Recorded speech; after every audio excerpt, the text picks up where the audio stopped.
de ces panels. Je voulais que tout le monde puisse s'asseoir. Comme ça, on peut commencer les discussions de ces panels. Mesdames et messieurs, mon nom est Georges Rebello Pietro-Chicotti et je suis secrétaire général de l'OIACP. Je vais modérer donc ces panels. Je voudrais donc souhaiter la bienvenue à tous les ministres qui vont intervenir et leur rappeler que le temps d'intervention est un temps de 4 minutes. Ils vont intervenir sur le thème qui est affiché, qui est le patrimoine et la diversité culturelle en crise.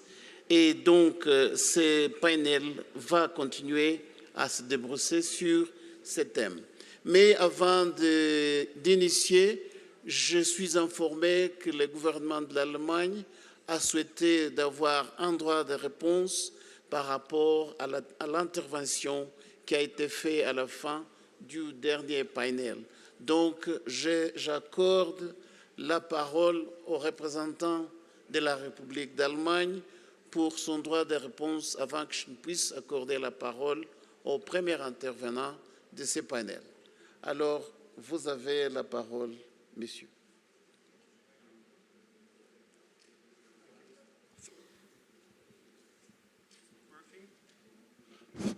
Thank you, Mr. Chair, for giving me the opportunity to speak on behalf of Germany. I will be very brief in the respect of 1 minute time given to me.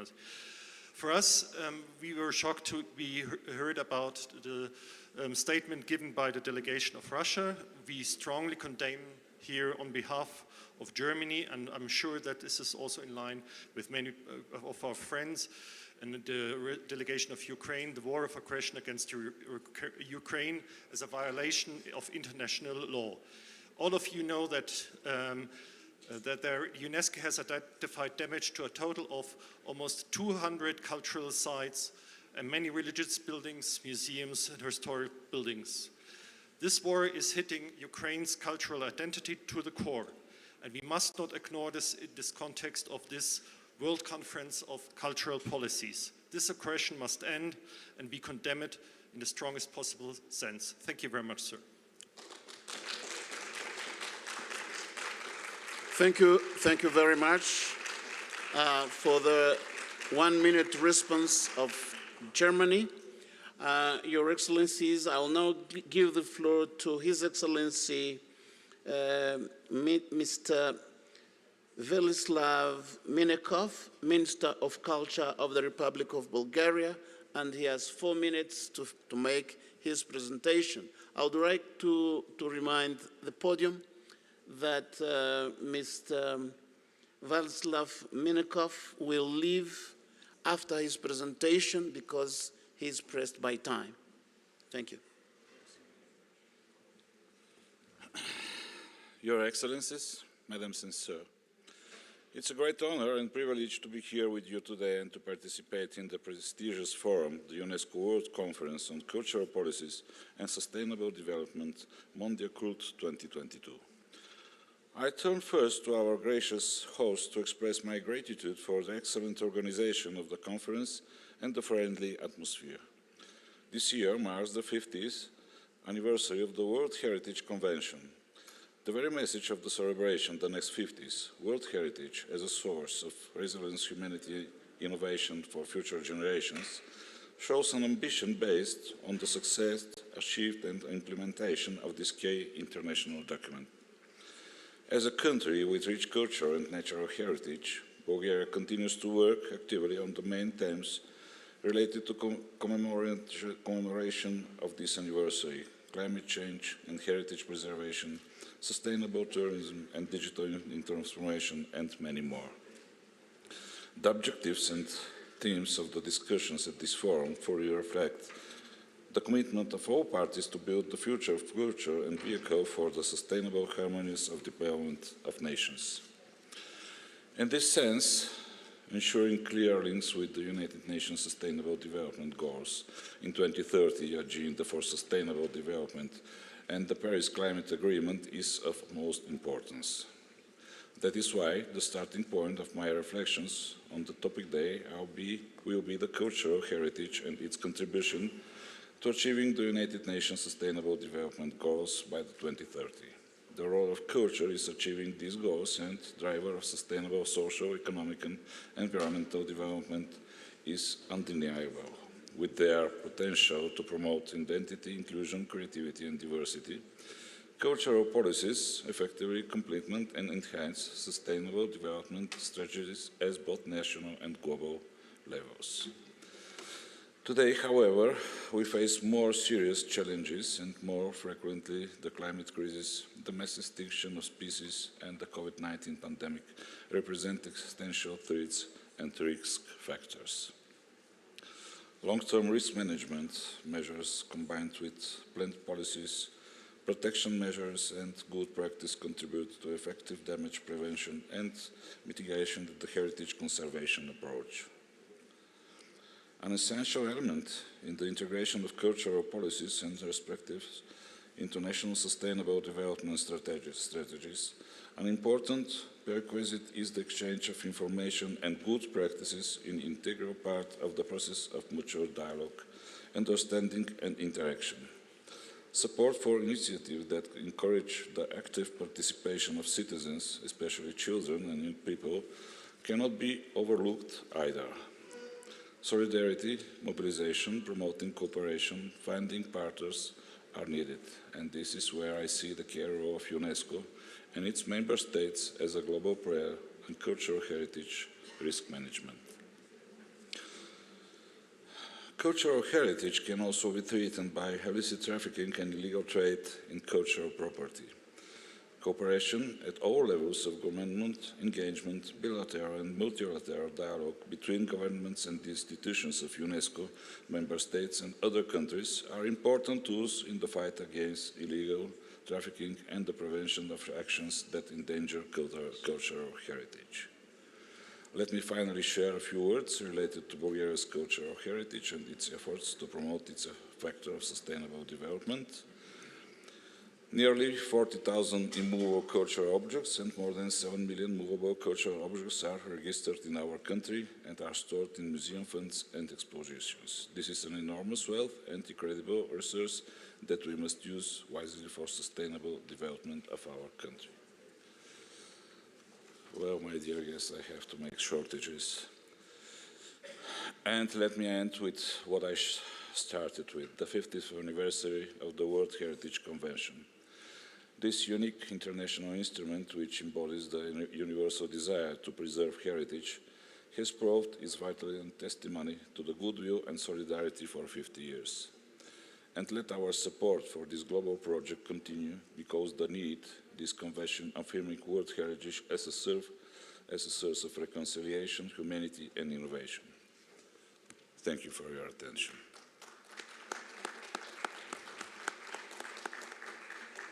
Je remercie Monsieur le ministre de la Bulgarie, et comme j'avais annoncé au départ que le ministre nous quitterait un peu plus tôt, compte tenu des autres engagements qu'il aurait à avoir.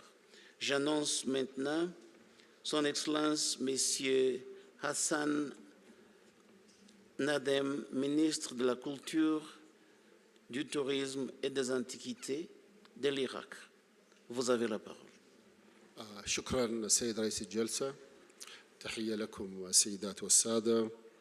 وعندما نتذكر التنوع الثقافي موضوع هذه الجلسة يتبادر إلى الذهن اتفاقية العام 2005 التي انضم إليها العراق في العام 2013.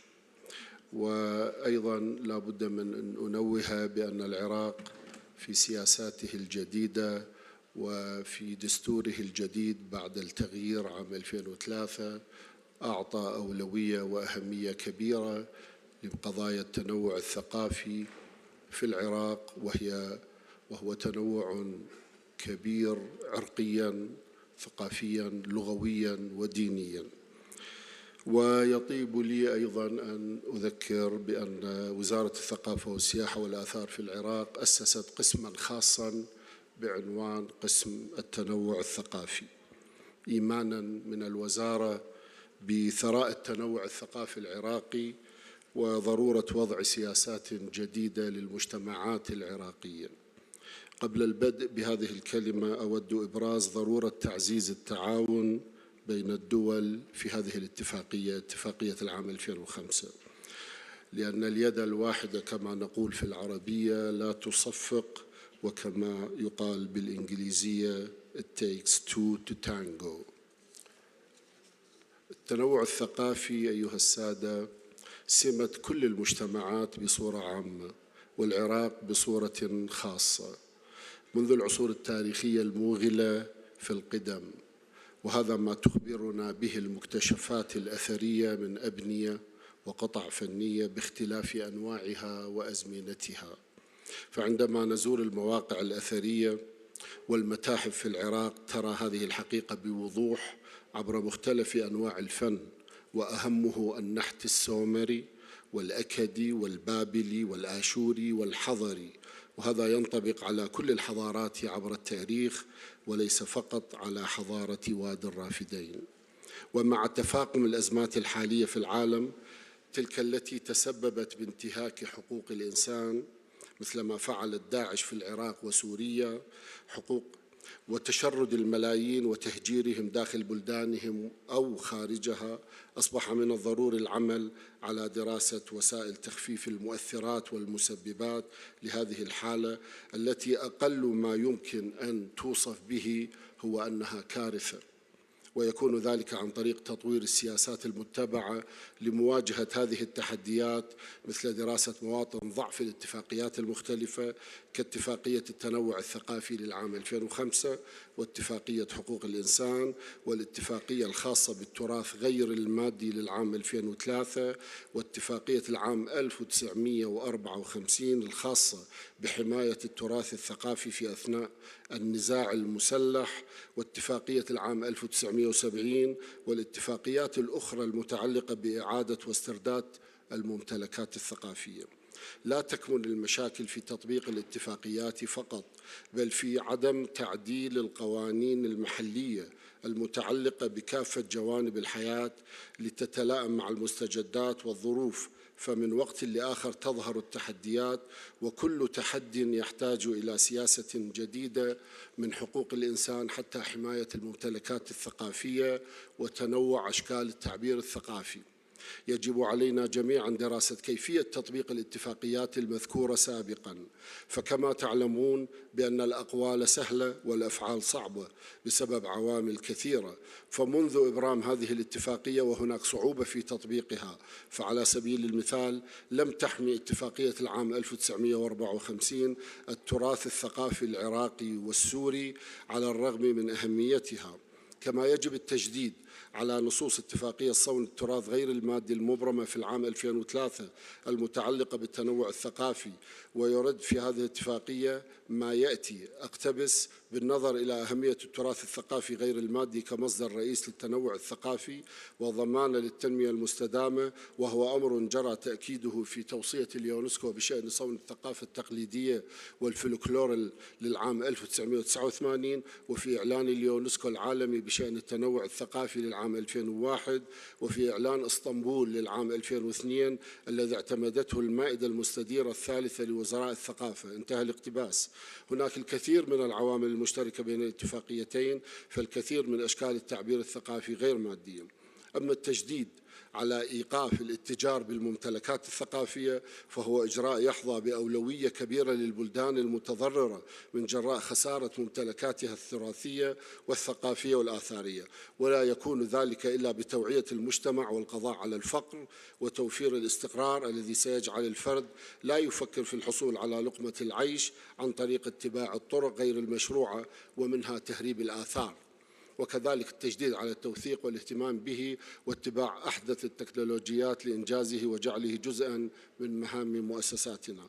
ولعل من الأمور المهمة تعزيز التعاون بين دول العالم لتبادل الخبرات والاستفادة من التكنولوجيا الحديثة، ولا سيما في مجال استرداد الآثار ومتابعة خلايا تهريب القطع الأثرية والاتجار بها، وتعزيز التعاون مع الشرطة الدولية الانتربول لإجراء تدريبات خاصة بالسيطرة على المنافذ.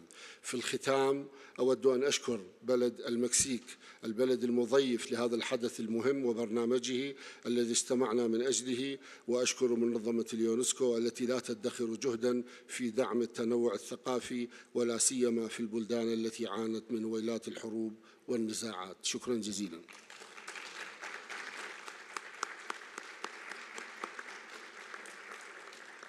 Je remercie Monsieur le ministre de la Culture de l'Irak et j'annonce maintenant Madame Carla Hassoun, chef de la délégation et représentante du ministre de la Culture du Liban.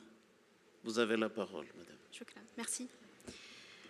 أولاً اسمحوا لي أن أرحب بالحضور وبمعالي الوزراء المشاركين معنا في هذه الجلسة، كما أود أن أشكر اليونسكو لتنظيمها هذا المؤتمر وللمكسيك لاستضافته. وأود أن أعتذر نيابة عن الوزير لعدم قدرته على حضور المؤتمر لأسباب قاهرة. أعزائي الحضور، نحن نجتمع اليوم لنشدد بعد تجارب عديدة منها الجائحة أن الثقافة قوة للصمود في الأزمات، وحمايتها بكل أشكالها هي الأرض الصلبة التي نحمي بها مجتمعاتنا. هذا ما نعرفه جيداً في لبنان، هذا البلد الصغير الغني بتنوعه الثقافي المتمسك بهذا التنوع وبصونه، هذا البلد الذي مر ويمر بأزمات عديدة. ففي منتصف سبعينات القرن الماضي عندما هددت الحرب المتحف الوطني، عمد مديره آنذاك بمعاونة فريقه إلى إخفاء القطع المعرضة للنهب في مستودعات أحاطها بجدران من الإسمنت المسلح، كما صب طبقة من هذا الإسمنت حجبت قطع الفسيفساء المركزة في الأرض وأكثر من 30 ناووساً، ثم أحاط المتحف بسور مماثل، فصمد المتحف وبقيت موجوداته التي تختزن 6000 سنة من الحضارات المتعاقبة. وفي إطار السياسة ذاتها يعطي لبنان أولوية لمكافحة الإتجار غير المشروع بالتراث الثقافي على مختلف المستويات. ولقد شن لبنان حملة الحضارة مش للتجارة Heritage is not for sale، حيث يمكن أيضاً للواصلين إلى مطار بيروت أن يروا ملصقاته الإعلانية هناك، كما يمكن أيضاً للمغادرين مشاهدة قطع أثرية معروضة للتذكير بأن التراث هو ثروة وطنية ودولية تصان وتحفظ. ولهذه الغاية يواصل لبنان تعاونه مع الجهات الدولية المعنية، وعلى رأسها الإنتربول، وقد أدى ذلك إلى استرداده منذ التسعينات عشرات القطع النادرة، منها تماثيل رخامية، ومؤخراً في عام 2018 استطاع استرداد من الولايات المتحدة الأمريكية في نيويورك قطع نادرة عبارة عن رأس الثور عمرها أكثر من 2400 عاماً، وعدداً من التماثيل الأخرى. كما أعاد أيضاً لبنان مئات القطع الأثرية التي ضبطت في لبنان إلى كل من سوريا والعراق. والأهم أن التعاون مع الجهات الدولية المعنية وبعض الدول ساهم أخيراً في التوصل إلى مصدر قيم للمعلومات حول الإتجار العالمي بالآثار المنهوبة، وهذا يثبت أهمية استمرار وتعزيز سياسات التعاون. وفيما تزيد النزاعات والأزمات التهديدات للثقافة والتراث، فإنها في الوقت ذاته تظهر عمق دور الثقافة كقوة للصمود وعامل لحمة في المجتمع. هذا ما نتعلمه من أزماتنا في لبنان، فإن أزماتنا المتلاحقة الاقتصادية والمالية أثبتت لنا أن الثقافة تبقى قوة للاستمرار حتى عندما تصبح الأولوية هي تأمين الطعام والدواء. وهذا ما حصل فعلاً بعد الانفجار الكارثي لمرفأ بيروت في صيف 2020، والذي دمر جزءاً كبيراً من هذه المدينة التاريخية. هذا أيضاً ما أدركت عمقه اليونسكو عندما سارعت بعد الانفجار إلى إطلاق مبادرة استثنائية اسمها لبيروت، وضعت الثقافة كما التعليم في صلب جهود الإنقاذ منذ اللحظات الأولى. وهذه المبادرة أنجزت ترميم حوالي 250 مدرسة مدمرة وترميم عشرات المباني الأثرية، إضافة إلى دعم المتاحف والفن والفنانين. وهذا ما نحن في صدده اليوم، العمل معاً على بناء قطاع ثقافي أقوى يكون قادراً على الاستجابة للتحديات المعاصرة المضطردة بهدف تحقيق برنامج التنمية المستدامة بحلول عام 2030 إيماناً منا بأن الثقافة هي صالح عام عالمي. ولبنان عند عهده الدولة المشاركة في تأسيس الأمم المتحدة وفي وضع المواثيق الدولية وتطبيقها سيبقى دائماً على الموعد. شكراً.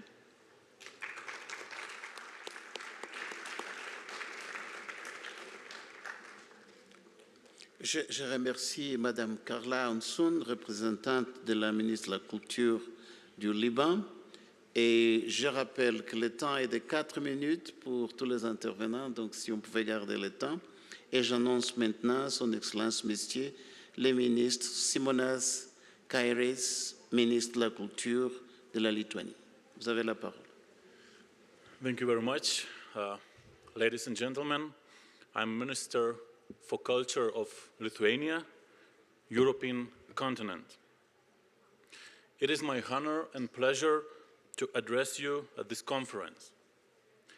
Thank you, Mexico and UNESCO together, for all your successful efforts of organizing this important conference. We live in times of global challenges: COVID-19 pandemic, climate change, increasing frequency of natural disasters, crises and armed conflicts affecting cultural heritage and cultural diversity across the globe. All this requires our timely and resolute action.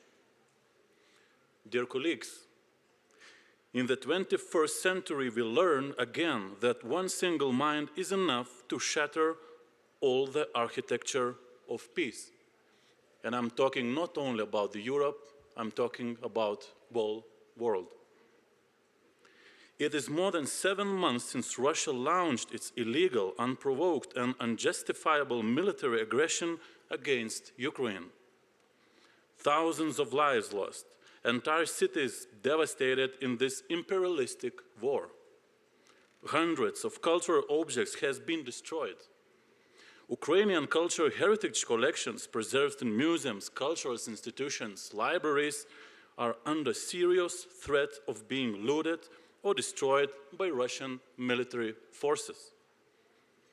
Russia's war against Ukraine is ongoing blatant violation of international law, the core principles of the United Nations Charter, as well as UNESCO Constitution and its provisions of cultural rights. Russia broke, inter alia, its obligations to protect cultural property under the 1954 Hague Convention and respect the cultural heritage of others under the UNESCO's 1970 Convention. Ladies and gentlemen, Russia's war in Ukraine has shown that ratification of the second protocol of the Hague Convention needs to be debated and strongly encouraged. As well as robust capacities and skills are needed, preventive measures should be enhanced to protect cultural heritage. Since the start of the war, many countries welcomed and took care of Ukrainian refugees. It is an act of humanity and solidarity. But now we need to hear and to do what Ukraine asks us for. They ask to help the Ukrainians in Ukraine because they want to live in their own country. They want to return. They need our collective help to achieve this. We need to protect and safeguard Ukrainian cultural heritage. Ladies and gentlemen, every United Nations member must respect the rules of international order we have been creating through decades. But I have a few questions for you. Can we tolerate a member of the international community in a war of destructive lies and cynicism? Can a country that brutally destroys and threatens cultural heritage of another sovereign country still chair the World Heritage Committee? It undermines the principles, reputations, and credibility of UNESCO. War is not a natural disaster. Every war has its owner. Every war has its own butcher and own butcher. It is time to stop this, and every of us now has to choose the right side of the history for our and for future generations. I call the international community to make joint efforts to force the aggressor to end the war in Ukraine. The Russian war in Ukraine must stop now. Thank you very much. Slava Ukraini!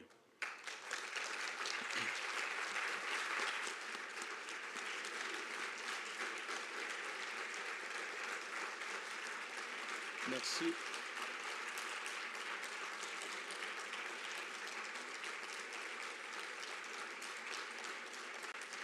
Merci. Je remercie messieurs les ministres de la Lituanie et j'annonce maintenant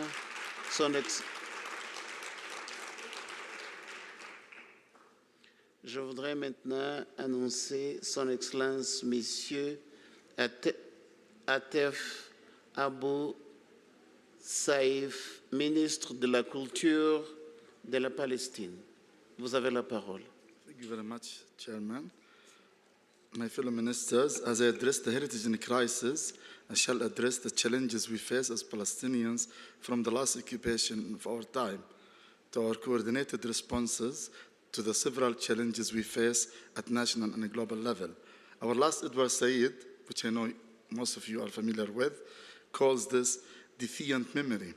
In spite of dramatic socio-political circumstances, Palestinian ministries, alongside several Palestinian non-governmental, semi-governmental organizations, are struggling today to protect the material remains of the past. As history is considered the main container of identity, nations are rewriting their history in order to explain and adapt contemporary developments, events, and phenomena in order to employ them in the challenges facing the society. I recall the historic moment on 31st October 2011 when UNESCO General Conference voted to admit Palestine as a member state by a large majority. In this context, the UNESCO bid was part of a wider Palestinian campaign to obtain full international recognition as a state within the United Nations system. Consequence of UNESCO's recognition of Palestine as a member state consisted in its opening up the possibility for the Palestinians to request their most significant heritage sites to be considered for inscription on the World Heritage List. We succeeded by today to inscribe 3 properties on the World Heritage List: Birthplace of Jesus, Church of Nativity, Hebron, the old city of, and the old city of Batir. We have 14 sites on the tentative list, and we commit with the state of conservation of the properties and submit its obligated reports. Palestine's rich cultural heritage, religious importance, and tourism is one of the most important sectors for substantial development. It has high economic and social potential.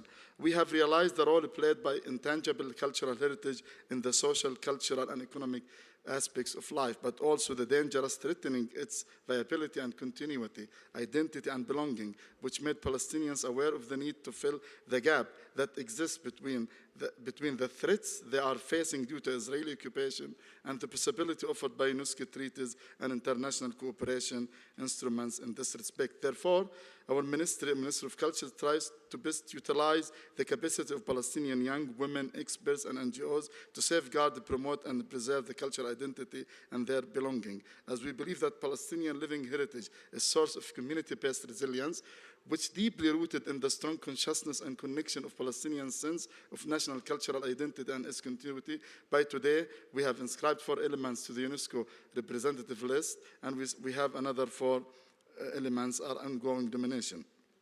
Safeguarding Palestinian living heritage, which eventually can be a driver for sustainable development in many ways. For instance, to see living heritage as a wellspring of solutions to eradicate poverty and hunger, to create decent and green jobs. Moreover, through culture, we try to throw off the yoke of occupation. Israel, which occupies our land, is the biggest theft in the history.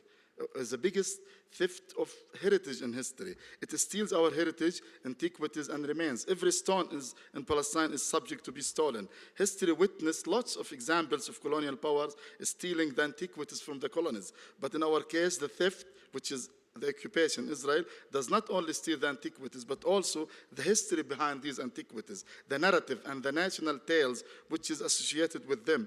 The theft steals antiquities and the history together.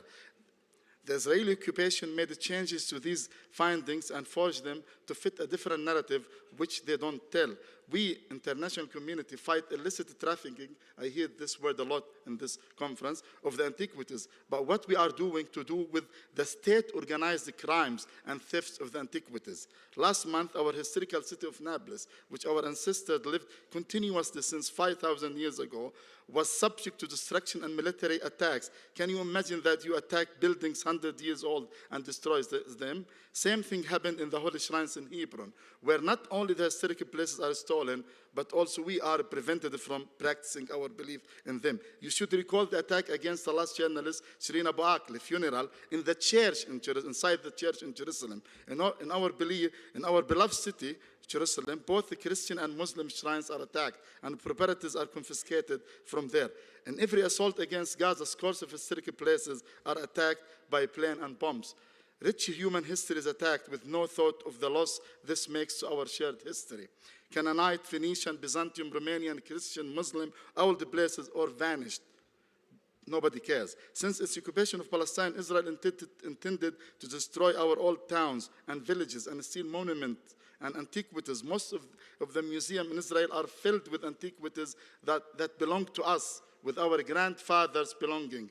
As well, our non-tangible heritage is not safe. The clothes of our grandmothers were confiscated during the Nakba, alongside our homes and properties. This is the time, the Nakba, when my grandmother Aisha was forced to leave her beautiful house in Jaffa and became a refugee in Gaza. The Israeli occupation is the most dangerous to human heritage. If we want to protect the rich human heritage in the Holy Land, in order to keep it available for the future and for us, you have to act against the occupation. This is not a political statement.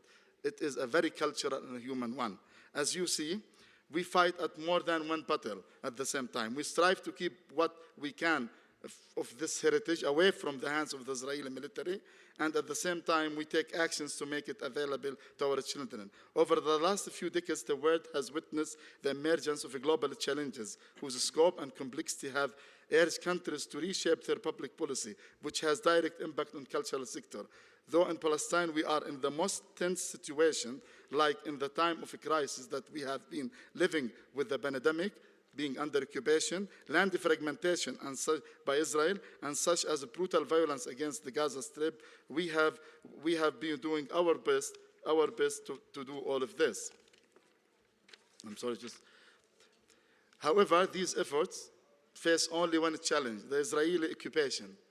With the silence of the international community,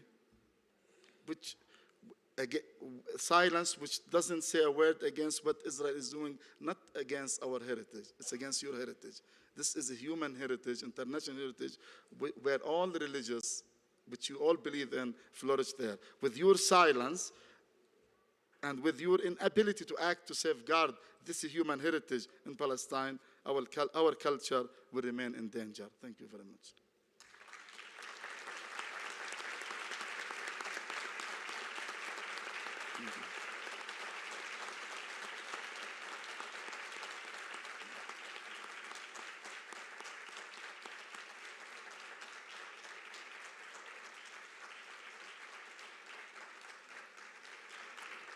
Je remercie Son Excellence, Monsieur le ministre de la Palestine, et je donne la parole à Son Excellence, Monsieur le ministre Ernesto Villegas Proyac, ministre de la Culture du Venezuela.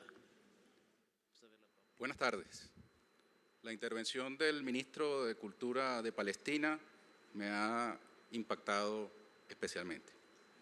Su abuela tuvo que moverse de su hábitat natural por causas ajenas a su voluntad.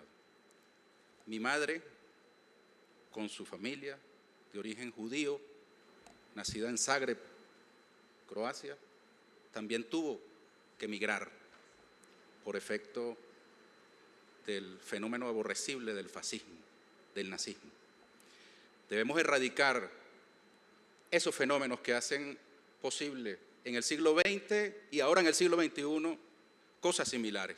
Nuestra solidaridad con el pueblo palestino, con la República Árabe Saharaui, con nuestros hermanos de Puerto Rico, último enclave colonial en el continente americano.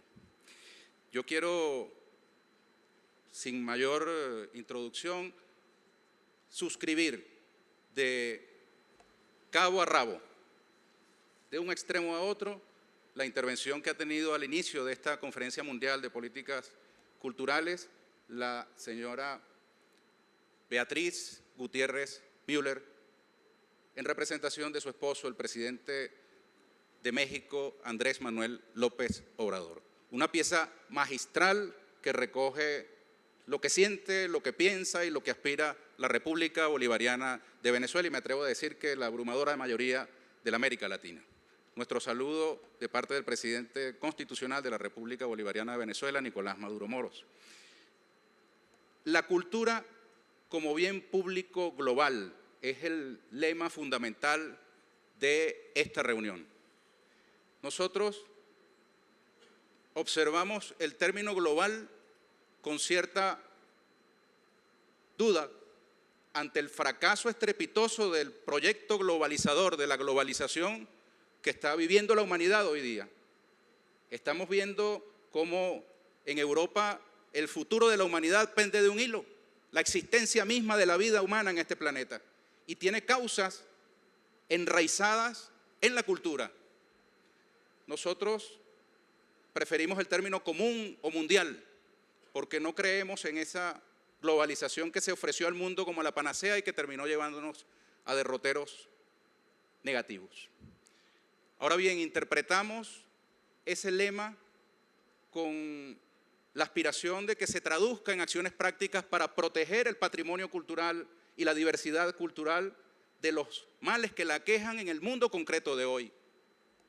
Por eso nos atrevemos a decir que así como desde 1954 existe una convención de la UNESCO para la protección y salvaguardia del patrimonio y la diversidad cultural en casos de conflicto armado, también UNESCO debería tener algún instrumento, algún mecanismo para proteger y salvaguardar el patrimonio cultural inmaterial, el patrimonio cultural material y la diversidad cultural de las medidas coercitivas unilaterales, de las mal llamadas sanciones que se vienen aplicando de manera cotidiana contra países del mundo por parte de naciones poderosas, excluyéndolas de los mecanismos financieros internacionales, convirtiendo en un imposible la comercialización de los productos que generan los ingresos nacionales, de los cuales depende el financiamiento de las dinámicas culturales en nuestros países. La República Bolivariana de Venezuela ha sido objeto de estas medidas en un número insólito, 961 medidas coercitivas unilaterales que han afectado lamentablemente el ejercicio de los derechos culturales por parte de nuestro pueblo. Pero no es nuestro caso nada más. Quienes han sacado la cuenta estiman que la mitad de la humanidad vive en países que son objeto de sanciones, de medidas coercitivas unilaterales de alguna u otra manera. Y si la cultura o las culturas, como preferimos nosotros definir en plural, son un bien de interés público global, no son un asunto que atañe únicamente a los países o a los ciudadanos que allí viven, sino que es un asunto que atañe a toda la humanidad. Entonces, tenemos que tener mecanismos efectivos para salvaguardar los derechos culturales de los pueblos en casos de conflicto armado convencional y en casos también de guerras no convencionales, como las que son típicas del tiempo actual de la humanidad. Yo decía en un desayuno esta mañana del espacio iberoamericano, donde intervinieron voceros de una corporación transnacional, Netflix. Decía que es muy interesante porque no le conozco precedente que en una reunión de este tipo participe una corporación de las que forma parte de la industria cultural global.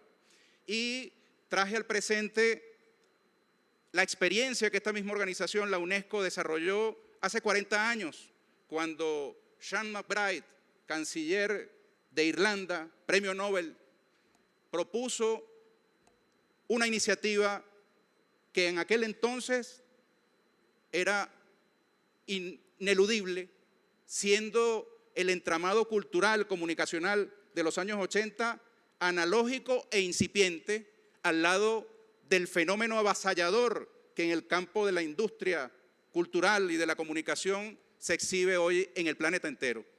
Hay poderes globales hegemónicos que ejercen sobre nuestros países y sobre nuestras culturas mecanismos que socavan los derechos culturales de nuestros pueblos, que van en contra de la diversidad cultural. Nosotros hemos propuesto que la UNESCO en algún momento debe retomar la senda de aquel informe McBride, que elaboró una comisión para el estudio de los problemas de la comunicación a instancias de esta organización hace 40 años. Si en aquel entonces era una necesidad, cuando apenas había algunas agencias de noticias y algunos satélites, imaginemos cuán importante y necesario es que hoy la UNESCO y la comunidad internacional deje de mirar hacia otro lado y vea el poder que estos conglomerados ejercen en nuestras realidades cotidianas. Allí, estimado ministro de Palestina, está la razón de la invisibilización de lo que ustedes han tenido que sufrir. Y allí está la razón de la desinformación, de los fenómenos de xenofobia, de racismo, de supremacismo, que lamentablemente han florecido en nuestra humanidad contemporánea. Nosotros expresamos nuestro respaldo a la Convención contra el tráfico ilícito de bienes culturales de 1970. Nosotros tenemos autoridad moral en la materia. En 2018 devolvimos a nuestros hermanos de Costa Rica 197 piezas de su patrimonio arqueológico que habían entrado ilegalmente a Venezuela y que habían sido reducidas a la condición de mercancía. Iban a ser exportadas para su venta. Venezuela devolvió íntegramente esas piezas arqueológicas y también gestionó la repatriación de la abuela cueca, una piedra sagrada del pueblo indígena Pemón, que estuvo 20 años en el Parque Metropolitano de Berlín, secuestrada y fuera del alcance de los indígenas que la tienen por un ser vivo. Por las gestiones del gobierno bolivariano y por la lucha del pueblo Pemón y por el acuerdo con el gobierno de Alemania, logramos repatriar esta pieza en pleno inicio de la pandemia, en abril del año 2020. Acabamos de recibir de la República Italiana una pequeña pero muy grande pieza arqueológica que fue incautada por los carabinieri de Italia y va también a ser vendida como mercancía. Esa pieza pequeñita, que para algunos es una decoración, un adorno, es una parte fundamental de nuestro patrimonio cultural. Nosotros entonces ratificamos nuestro respaldo a esta convención, nuestro compromiso con esta convención y termino comentándoles lo siguiente. Del 10 al 20 de noviembre estará desarrollándose en la ciudad de Caracas la 18ª Feria Internacional del Libro de Venezuela. Arriba su mayoría de edad, que es el mayor evento cultural de Venezuela. Esta vez no tenemos un país invitado de honor, por primera vez tenemos un continente. Hemos invitado a nuestra madre África, para que toda África sea nuestra invitada de honor en esta Feria Internacional del Libro. Y en este contexto de la reivindicación de nuestra raíz africana, nosotros hemos descubierto que en nuestros depósitos, en nuestras bóvedas, teníamos una muestra de arte del Congo, que había sido regalada a Venezuela por el nefasto rey Leopoldo, una muestra de arte congolés producto del expolio regalada a un país como Venezuela. Nosotros estamos sacando esas piezas de los almacenes, de los depósitos, de las bóvedas y las vamos a exhibir con todo el brillo y el respeto que merecen en nuestro Museo de Bellas Artes. Y la ofrecemos a los hermanos de la República del Congo la posibilidad de que estas piezas sean repatriadas. Si el Congo las quiere, son suyas. Lo que el rey Leopoldo y el colonialismo les robó, Venezuela se los devuelve con mucho gusto, sabiendo que forman parte de su patrimonio cultural y que no es un problema del Congo y no es un problema del África, es un problema de la humanidad, si es que es verdad que la cultura es un bien público mundial. Muchas gracias. Buenos días.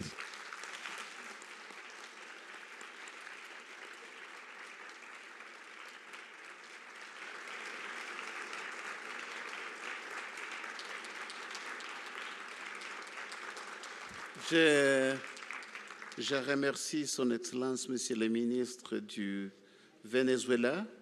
Nous avons donc conclu les États membres en ce qui concerne leurs interventions, mais nous avons quand même un observateur Et j'annonce donc qu'on aura M.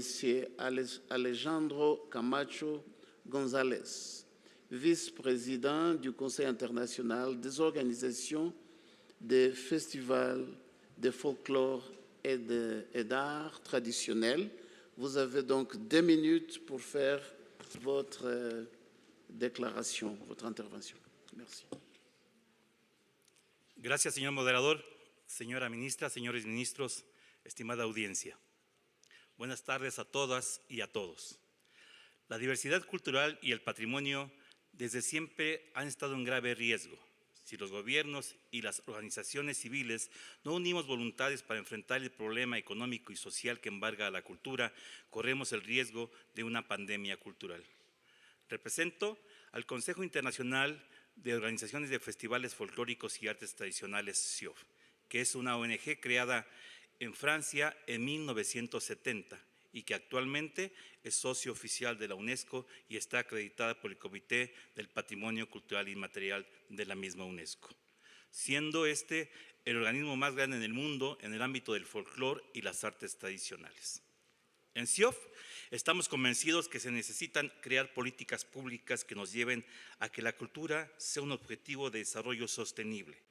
En nuestra organización estamos ciertos que se necesita que la cultura sea un bien y un derecho para todos los seres humanos en cualquier parte del mundo, pero no solo para los artistas de élite, sino también para los hacedores de cultura, aún en las más pequeñas comunidades, para así resignificar su importancia como fuente del patrimonio cultural inmaterial de cada pueblo en el mundo.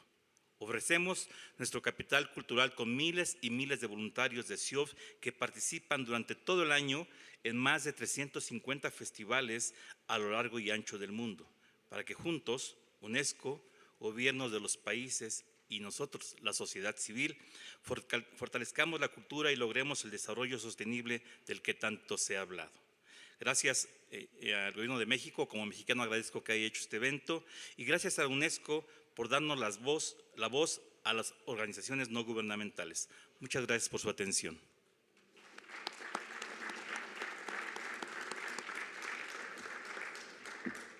Oui. Excellences, Mesdames et Messieurs, je crois que nous sommes arrivés à la fin de ce panel. Je crois qu'en termes de conclusion, nous pouvons retenir que les différents panélistes se sont prononcés d'abord reconnaissant le rôle important que l'UNESCO a joué pour l'organisation des Mondiacult et surtout du gouvernement du Mexique qui nous a reçus ici. Par contre, ce panel a aussi touché des aspects assez importants parce qu'il y a plusieurs pays qui sont sur ce panel qui quand même sont des pays qui sont affectés par des conflits.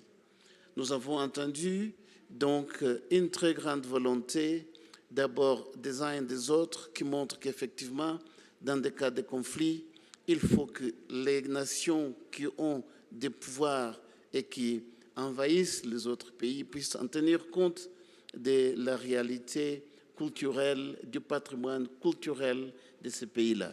Je considère également qu'il y a des pays qui ont quand même évoqué les défis qu'ils rencontrent pour avoir une politique de développement durable dans une situation de conflit où vous avez une partie du territoire qui est occupée ou alors vous avez un conflit sur lequel, sur les politiques, vous n'entendez pas. Je crois que ce soit la Palestine, l'Irak ou le Liban ont évoqué des aspects qui sont extrêmement importants et que je crois que la communauté globale devrait travailler pour consolider la paix dans le monde comme une voie de développement pour l'ensemble et aussi pour préserver les patrimoines culturels.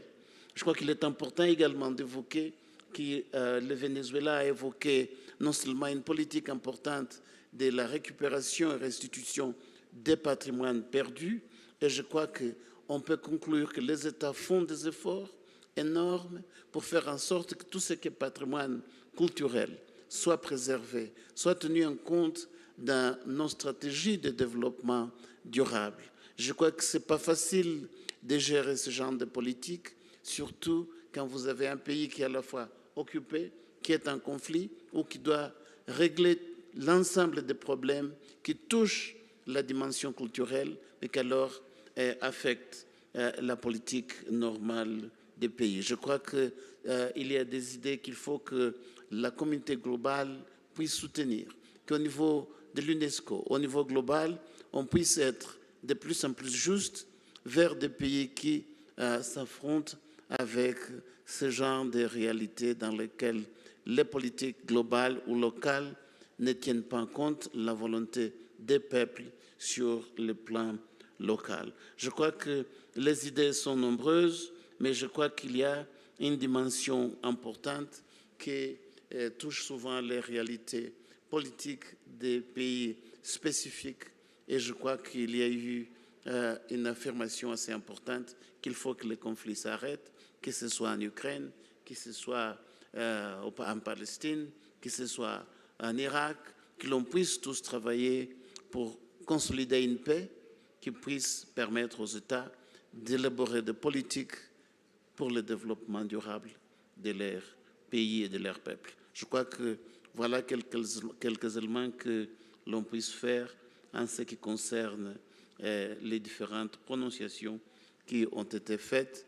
Et je crois que le rôle de l'UNESCO est bien entendu reconnu comme une organisation qui a pu nous rassembler aujourd'hui ici et qui continue à travailler pour la préservation du patrimoine culturel mondial.